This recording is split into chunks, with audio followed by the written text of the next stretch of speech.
커스틴 해트필드, 퀘스튼 햇필드는 1989년 2월 12일 오클라호마주 미드웨스트 시티에서 태어났습니다. 그녀의 아버지는 그녀가 태어난 직후 가족을 떠났고 그녀의 어머니 샨논은 강제로 그녀의 부모와 함께 다시 살게 되었습니다. 그녀의 조부모님은 샤논이 키스텐을 키우는 것을 도왔습니다. 키스텐이 2살이었을 때 그들은 각자의 집으로 이사했습니다. 샤논은 나중에 재혼하여 또 다른 딸 페이트를 낳았습니다. 그러나 이 두 번째 결혼 역시 빠르게 끝났고 샤논은 2딸을 혼자 키우게 되었습니다. 어린 나이에도 불구하고 키스텐은 어머니를 도와 여동생을 돌보았습니다. 이러한 초기 성숙은 그녀가 독립성을 발전시키고 페이트와의 긴밀하고 지지적인 관계를 발전시키는 데 도움이 되었습니다. 키스텐과 그녀의 여동생은 같은 침실을 공유했고 그들의 어머니인 샨논은 이웃방에서 잠을 잤습니다. 1997년 5월 13일 저녁 키스텐이 8살이고 여동생이 3살이었을 때 샨논은 딸들을 침대에 준비했습니다. 보통은 그녀가 그들에게 이야기를 읽어주지만 그 밤에는 페이트가 이미 일찍 잠이 들었고 샨논은 그녀를 깨우고 싶지 않았습니다. 그녀는 키스텐에게 잘 자고 있기를 바라며 방을 나갔고 문을 조금 열어두고 나갔습니다. 그녀는 매일 밤 그렇게 했으므로 만약 여자들이 그녀를 필요로 할 경우에 그들이 그녀를 부를 수 있었습니다. 약 새벽 3시경 샨논은 딸들 방에서 나오는 소리에 깨어났습니다. 딸들이 깨어났다고 생각하고 그녀는 그들의 방으로 갔습니다. 그러나 복도에 도착하자마자 침실 문에 다가가니 소리가 멈췄습니다. 딸들이 다시 잠에 들었다고 가정하고 그녀는 그들을 깨우지 않기로 결정하고 자신의 방으로 돌아가기로 했습니다. 그러나 그녀가 그렇게 하기 전에 이상한 점이 눈에 띄었습니다. 딸들 방의 문이 완전히 닫혀 있었는데 샤논은 항상 그것을 조금 열어두었습니다. 그녀는 딸 중 한 명이 문을 닫았을 수도 있고 그녀 자신이 평소처럼 문을 조금 열어두지 않았을 수도 있다고 생각했습니다. 샤논은 문에 다가가 문을 조금 열었지만 방으로 들어가지 않았으며 그런 다음 다시 잠에 들었습니다. 다음날 새벽 6시 30분경 샤논은 딸들을 깨우러 갔습니다. 그녀가 그들의 침실에 들어가니 그녀의 어린 딸인 페이트만 침대에 있었습니다. 그녀를 깨우고 키스텐이 어디에 있는지 물었지만 페이트는 알지 못했습니다. 여자는 즉시 집 전체를 찾기 시작했지만 소녀는 어디에도 없었습니다. 그녀는 밖을 바라보고 그녀의 친구들 중 키스텐과 친구인 모든 친구들을 호출하여 딸이 그중 한 명에게 갔을 것을 희망했지만 그들은 모두 그녀를 본 적이 없다고 말했습니다. 그 후 샤논은 키스텐이 그를 방문하러 갔을지도 모른다는 마지막 희망을 붙잡고 근처에 사는 아버지에게 연락했습니다. 그러나 그는 또한 그녀를 본 적이 없다고 보고했습니다. 키스텐이 사라진 것을 깨달은 그는 샤논에게 경찰에 신고하라고 조언하고 딸을 부양하러 왔습니다. 샤논은 즉시 911에 전화했고 몇 분 안에 경찰이 현장에 도착했습니다. 처음에는 소녀가 집 어딘가에 숨어 있거나 혼자 산책을 나갔을 수도 있다고 생각했습니다. 평화로운 마을에서는 자신의 침실에서 아이가 납치되는 경우가 한 번도 없었습니다. 그래서 지역 경찰은 이와 같은 상황에 처음으로 직면한 적이 없었습니다. 그러나 잠시 후 경찰은 상황이 훨씬 심각하다는 것을 깨달았습니다. 키스텐의 방을 조사한 결과 창문이 조금 열려있고 프레임에 몇 방울의 피가 있었습니다. 경찰은 즉시 밖으로 나가 창문 주변의 지역을 조사하기 시작했습니다. 그 근처에서 그들은 어린이 의류 한 조각을 발견했습니다. 땅 위에는 피에 얼룩진 어린이 속옷이 있었습니다. 경찰은 그것이 그녀의 딸의 것인지 확인하기 위해 샤논에게 물었고 그녀가 그것을 인식했습니다. 상황의 심각성을 깨닫고 수사관들은 즉시 추가적인 힘을 현장으로 소집했습니다. 집 주변과 뒤를 수색하면서 경찰은 어머니에게 질문을 했습니다. 그녀는 새벽 3시에 이상한 소리 때문에 깨어났다고 말했습니다. 그녀는 갑자기 그 순간에 알려지지 않은 침입자가 키르스텐을 납치하고 있을 수도 있다는 것을 깨달았습니다. 집 주변의 수색은 어떠한 단서도 발견하지 못했고 경찰은 동네의 모든 주민들에게 면담을 시작했습니다. 유감스럽게도 그들 중 아무도 그 밤에 수상한 것을 보거나 듣지 못했습니다. 형사들이 수집한 유일한 단서는 이웃 중 한 명이 새벽 3시경에 개의 짖음으로 인해 깨어났다는 것이었습니다. 이는 납치가 일어난 시간과 일치했습니다. 탄탄한 단서를 찾지 못한 채 수사관들은 페이트와 대화하기 위해 어린이 심리학자에게 찾아갔습니다. 단 3살에도 불구하고 그녀는 납치를 직접 목격했다고 공유했습니다. 그러나 그녀는 계속해서 나쁜 사람이 와서 내 여동생을 데려갔어요 라는 한마디를 되풀이했습니다. 이는 그녀가 집을 자발적으로 떠나지 않았음을 다시 한번 확인했지만 범인을 식별하거나 키르스텐을 찾을 수 있는 새로운 단서를 제공하지는 않았습니다. 형사들은 거의 처음부터 수사를 재시작해야 했습니다. 그들의 초기 의심은 키르스텐을 잘 아는 사람에게 기울였는데 그들은 낯선 사람이 그녀의 방에 들어와 아무 소리도 내지 않고 그녀를 납치하는 것은 불가능하다고 믿었습니다. 이론에 따르면 경찰은 소녀의 어머니가 약물 문제와 관련된 과거가 있었음을 발견했습니다. 형사들은 이 납치가 이와 관련이 있을 수도 있다고 생각했습니다. 아마도 어머니가 어떤 지하세계 인물들에게 돈을 빚어서 그들이 딸을 담보로 삼기로 결정했을 수도 있습니다. 경찰에 의해 제기된 더욱 충격적인 가설 중 하나는 아직 배제되지 않았습니다. 어머니가 자발적으로 딸을 넘겨줄 수도 있다는 가능성입니다. 이것은 납치가 거의 소리 없이 일어난 이유를 설명할 수 있습니다. 그들은 샤논과 이야기했지만 그녀는 어떠한 관련도 없다고 부인했으며 불법 물질에 대한 관련이 오랜 기간 동안 없었다고 주장했습니다. 그녀는 결코 딸을 넘겨줄 리가 없다고 주장했습니다. 형사들은 그녀를 의심해서 벗어나게 서둘러 하지 않았지만 어머니의 관여를 지지하는 증거를 찾지 못했습니다. 그래서 경찰은 미디어를 통해 대중의 도움을 요청하여 사건과 관련된 모든 정보를 공유할 것을 요청하기로 결정했습니다. 이후 며칠 동안 경찰서는 수백 통의 전화를 받았습니다. 형사들은 모든 단서를 성실히 추적했습니다. 그 대부분은 꽤 피상적이었고 가치 있는 정보가 부족했습니다. 그러나 곧 그들은 불안한 정보를 우연히 발견했습니다. 한 여성이 그녀의 남자친구가 납치 사건과 관련이 있다고 의심하고 전화를 걸었습니다. 그는 공격적으로 행동하고 있었고 심지어 다툼 중에 그녀가 복종하지 않으면 그가 키르스텐에게 한 것과 같은 일을 그녀에게도 할 것이라고 말했습니다. 이 남자를 조사하는 동안 경찰은 또 다른 놀라운 사실을 발견했습니다. 그는 샤논의 남동생과 친분이 있었으므로 키르스텐이 그를 알고 있을 수 있습니다.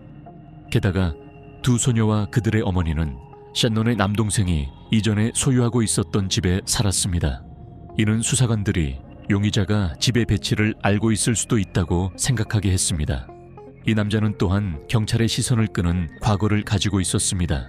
경찰은 그에 대해 우려되는 정보를 발견했습니다. 이는 마약 관련 사건과 심지어 폭행 사건에 관련되어 있었으며 이 모든 것이 그가 범죄와의 연관성과 관련이 있을 수 있다는 의심을 불러일으켰습니다. 그러나 그 남자는 그날 밤에 배서 있었다고 주장했습니다. 경찰은 이 정보를 확인했고 다수의 목격자가 새벽 4시까지 그의 배서의 존재를 확인하여 그가 소녀를 납치할 가능성을 배제했습니다. 이후 수사관들은 수백 건의 다른 단서를 추구했지만 그중 어느 것도 무산되었습니다. 사건은 몇 달에 걸쳐 이어졌고 매일매일 지나감에 따라 키르스텐을 발견할 희망은 천천히 사그라들었습니다. 경찰이 초기에 여러 번의 막다른 상황에 직면하자 그녀의 어머니는 아무것도 안 할 수 없었습니다. 처음부터 그녀는 딸을 찾기 위해 가능한 모든 것을 시도했습니다. 그녀는 지역 언론에 인터뷰를 하고 전단지를 배포하고 진실을 찾는 여정에서 여러 용의자를 직접 조사했습니다. 샤논은 여러 가지 어려움에 직면했습니다. 예를 들어 그녀는 카운티 내의 지역 사업체들에게 키르스텐에 관한 전단지를 사무실, 가게 및 시설에 게시할 것을 요청하는 아이디어를 생각해내고 연락했습니다. 놀랍게도 많은 사람들이 회사 정책에 위배된다고 주장하여 거절했습니다. 또한 주지사와의 회의를 주선하려고 했지만 실패했습니다. 샤논은 크리스텐의 사건에 자원봉사자를 유치하기 위해 작은 센터를 설립하기도 했습니다. 그들은 주로 전단지를 배포하고 언론과 소통하는 데 중점을 두었습니다. 그러나 샤논은 다른 문제에 직면했습니다. 일부 자원봉사자들은 돈을 횡령했고 다른 사람들은 자신들의 노력에 대해 거짓 주장을 했으며 일부는 언론을 통해 자신들의 주목을 끌었습니다.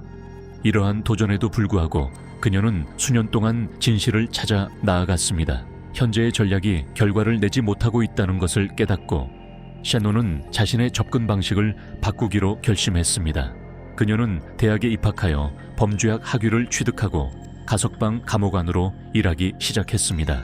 샤논은 이 결정을 내린 것은 감옥에서 석방되어 아직도 위협이 될 수 있는 범죄자들로부터 다른 사람들을 보호하는 것뿐만 아니라 또한 그녀의 딸을 납치한 범인을 찾기 위한 것입니다.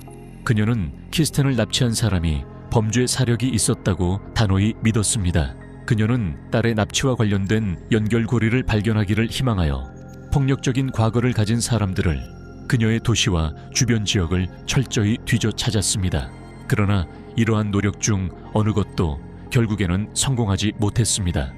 샤논은 결국 키스텐이 사망했을 수도 있고 그녀를 되돌릴 수 없을 것이라는 혹독한 현실을 받아들였습니다. 그럼에도 불구하고 그녀는 항상 답을 찾기 위한 탐구를 완전히 포기하지 않았습니다. 가끔씩 경찰은 수사를 재개하고 새로운 단서를 탐구했지만 아무런 성과를 거두지 못했습니다. 그들은 심지어 FBI와 협력하여 납치 몇 년 후에 키스텐의 가능한 외모에 대한 스케치를 작성했습니다. 그녀가 죽었다는 것이 일반적으로 받아들여졌지만 그녀의 유해가 없으면 정확히 확신할 수 없었습니다.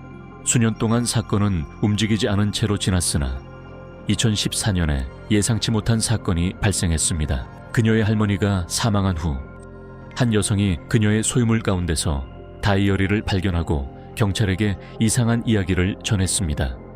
할머니는 큐스튼 헵필드의 살인이 그녀의 아들에 의해 인정되었다고 기술했습니다. 수사관들은 그 이야기가 매우 구체적이었기 때문에 그 정보의 진정성에 대한 의심이 없었습니다. 다이어리에 따르면 그 남자는 키스텐을 그녀의 침실에서 데려와 그가 소유한 인근 마을로 데려갔습니다. 거기서 그는 그녀를 끔찍한 행위에 시달린 후에 잔인하게 살해했습니다. 전체 과정에 대한 구체적인 설명은 여러 페이지에 걸쳐 있었으며 이는 가장 경험이 풍부한 수사관들조차 충격을 주었습니다. 전체 사건이 영화로 기록되었다는 것을 발견한 후 경찰은 그 여자의 아들에게 즉시 전화를 걸어 조사했습니다. 그가 범죄에 관여하지 않았다고 주장하는 것보다 더 놀라운 것은 그의 발언이었습니다. 여자아이가 그의 전 여자친구의 집에서 살해되었기 때문에 그는 범죄와 아무런 관련이 없다고만 주장하는 것이 아니라 책임을 지는 사람을 알고 있다고 주장했습니다. 경찰은 이 발언에 깜짝 놀라서 이 집의 주소를 요청했습니다. 형사들은 빠르게 영장을 받아서 팀을 파견하여 자세한 조사를 시작했습니다. 그들은 루미놀이라는 화학 물질을 뿌려서 시작했습니다. 범죄 현장에서 청소를 한 후에도 루미놀은 심지어 작은 양의 피와 접촉할 때 빛을 발합니다. 이를 실증 전문가들이 조사했으며 그들은 정말로 놀랐습니다. 나중에 그들 중 한 명은 집 전체가 크리스마스 트리처럼 빛나는 것처럼 말했습니다. 화학 분석에 따르면 피는 사실상 어디에나 있었으며 더 중요한 것은 피의 얼룩 패턴이 다이어리에 보고된 살인의 그래픽 설명과 일치했습니다. 전문가들은 바닥판을 빼내고 일부 벽지를 제거하고 모든 것을 가져갔습니다. 그들은 또한 실험실에서 소녀의 시신을 발견하기 위해 부동산을 뒤지기 위한 스태프를 모았습니다. 경찰은 수백 개의 비디오 카세트가 담긴 상자를 거주지에서 발견했을 때 다이어리를 상기시켰습니다. 그들은 피해자가 이 비디오 카세트 중 하나에서 학대를 받았을 것으로 예상되었습니다. 형사들이 모든 필름을 주의 깊게 살펴보는데 많은 시간이 걸렸습니다. 한편 모든 카세트는 살인에 관한 아무것도 담고 있지 않았습니다. 게다가 발굴은 어떤 결과도 내지 않았습니다. 땅의 토양에는 시신이나 어떤 흔적도 없었습니다. 그런 다음 형사들은 가장 예상치 못한 전환점을 맞이했습니다. 집의 피자국 잔여물을 분석한 후 전문가들은 그 피가 인간이 아닌 동물의 것임을 결론 내렸습니다. 이는 경찰에게 절대적인 충격으로 다가왔습니다. 그들은 키스텐의 사건을 해결하려는 마지막 순간에 있었다고 믿었기 때문입니다. 대신 수사관들은 또 다른 잘못된 단서를 만나게 되었습니다. 이것이 정확히 무엇을 일으켰는지는 알려지지 않았습니다. 어쩌면 누군가가 경찰에게 잔인한 장난을 쳤을지도 모르고, 아니면 정신건강 문제에 시달리는 개인이 여자아이의 납치에 관한 뉴스 보도를 본 후 이야기가 나오고 있다고 생각하여 다이어리를 썼을지도 모릅니다. 그러나 형사 아이비는 여전히 곧 진실을 밝혀내겠다는 낙관주의를 갖고 있었습니다. 그럼에도 불구하고 새로운 단서는 나타나지 않았으며 사건은 2015년 여름에 정지 상태에 이르렀습니다.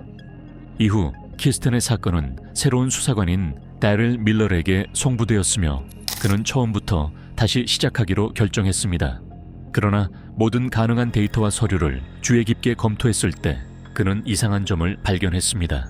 밀러는 피해자의 몸과 그녀의 방 창틀에 있는 피가 이전 수사관들이 주목하지 못한 중요한 증거임을 알았습니다. 그러나 이러한 증거물은 창고에 보관되어 있음에도 불구하고 분석을 위해 실험실로 이송되지 않았습니다. 그 당시 경찰은 그 피가 여자아이의 것이라고 믿었으며 분석이 불가능하다고 생각했을 수 있습니다. 밀러는 이를 해결하기로 결정하고 증거물을 실험실로 전달했습니다. 그들은 곧 그를 다시 전화하여 두 피 검사에서 확인된 남성 주체가 키스텐에 속하지 않았음을 알려주었습니다. 이것은 매우 필요한 진전이었지만 형사는 이제 납치범의 DNA 샘플에 대한 긴급한 요구를 처리해야 했습니다. DNA 샘플은 FBI 데이터베이스에 업로드되었지만 일치하는 결과가 발견되지 않았습니다. 이는 그가 심각한 범죄를 저지르지 않았거나 데이터베이스가 작성되기 전에 발생했을 수 있다는 것을 나타낼 수 있습니다. 그러나 밀러는 단호하지 않고 납치 이후 사건에 관여한 모든 남성으로부터 DNA 샘플을 수집하기로 결정했습니다. 경찰은 관련된 모든 사람들의 목록을 작성하고 각 사람을 찾아내어 그들의 DNA를 실험실로 보냈습니다. 놀랍게도 모든 개인이 즉시 자발적으로 자신의 샘플을 제공했습니다. 이로써 수사관들은 살인범이 사건 파일에 포함되어 있지 않을 수도 있다고 추측했습니다. 이에도 불구하고 밀러는 결과를 기다렸으며 결국 실험실이 그에게 전화를 했습니다. 샘플 중 하나를 분석한 후 전문가들은 피해자의 창문 틀과 속옷에 있는 피가 정확히 일치하는 것을 발견했습니다. 식별된 사람은 56세의 핫필드 가족 이웃인 앤토니 팔마로.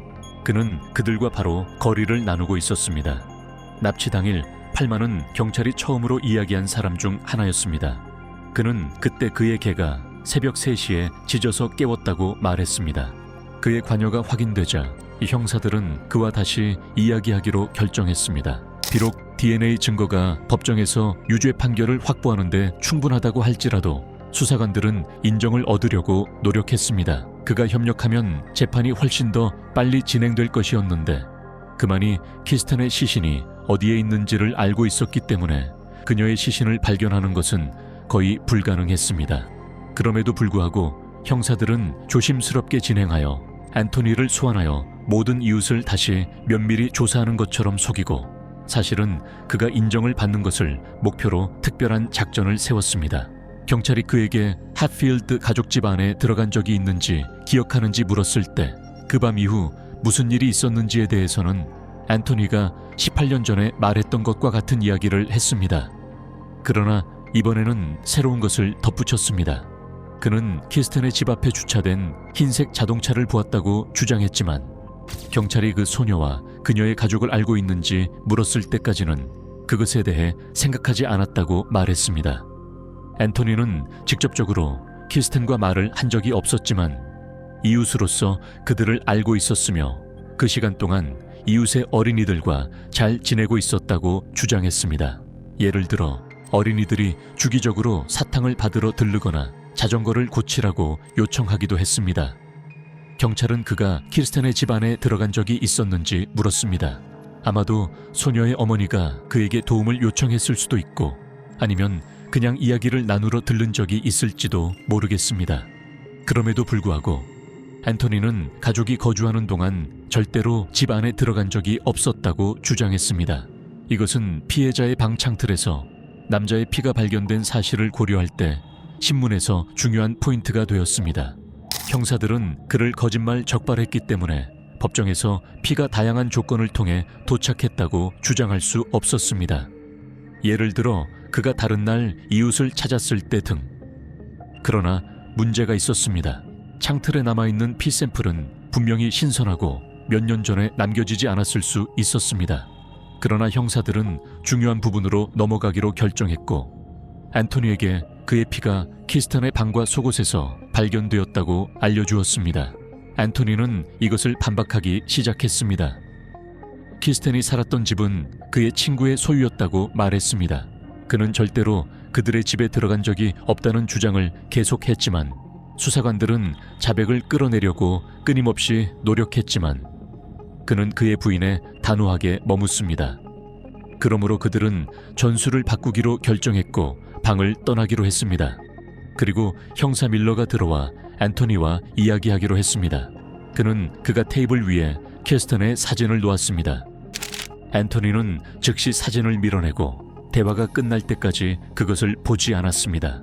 밀러는 앤토니에게 일련의 질문을 던져서 그가 어떤 것을 고백할지 희망했지만 그는 모든 것을 계속 부인했습니다. 자백을 얻지 못할 것이라는 판단을 내린 경찰은 신문을 종료하고 체포를 진행하기로 결정했습니다.